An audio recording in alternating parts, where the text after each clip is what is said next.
Bonjour et bienvenue à notre méditation. Aujourd'hui, c'est le 19 septembre. Je continue de méditer dans 2 Corinthiens chapitre 3, verset 18. Nous tous qui, sans voile sur le visage, contemplons comme dans un miroir la gloire du Seigneur, nous sommes transformés à son image de gloire en gloire par l'Esprit du Seigneur. Parlons en fait d'amour aujourd'hui.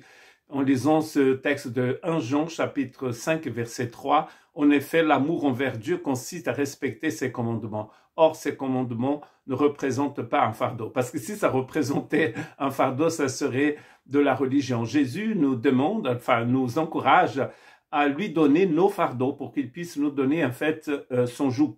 Et son joug, en fait, est léger et ça va nous aider à porter nos poids, nos fardeaux. Et d'ailleurs, c'est Jésus lui-même qui va porter ces fardeaux pour nous. Et ce commandement ici, parfait, c'est le commandement de l'amour de Dieu. Et cet amour, il dit ici, c'est pas un fardeau, ça représente pas un fardeau.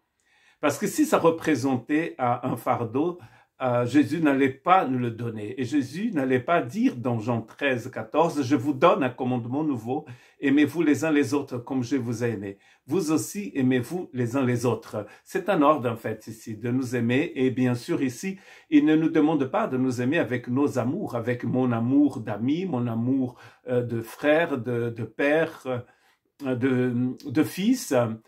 Non, c'est pas cet amour-là qu'il demande. Il demande ici de nous aimer avec son amour. Or, pour que nous puissions aimer avec l'amour de Dieu, nous avons besoin de le recevoir. C'est pour ça que dans Romains 5, 5, Paul nous dit cette espérance ne trompe pas parce que l'amour de Dieu a été déversé dans notre cœur par le Saint-Esprit qui nous a été donné. Romains 5, 5, c'est un verset clé, n'est-ce pas? C'est au travers de ce verset que nous comprenons une chose extrêmement importante.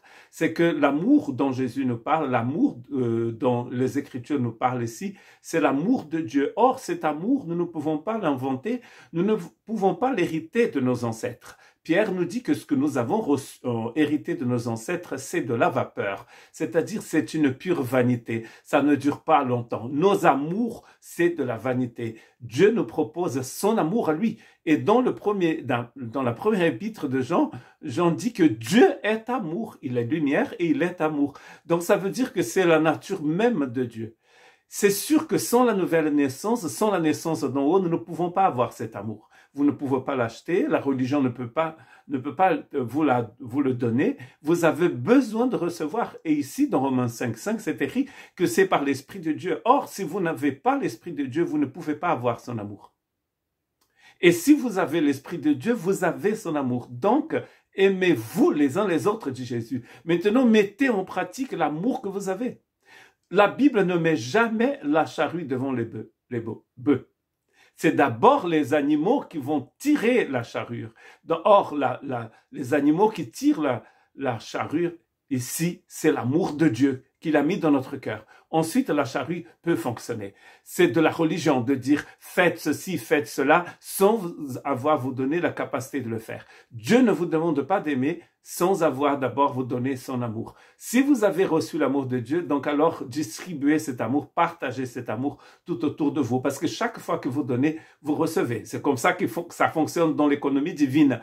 Vous recevez pour donner. Vous donnez, vous recevez. Et c'est pas pour recevoir que vous donnez. Vous donnez tout simplement parce que vous êtes rempli de l'amour de Dieu.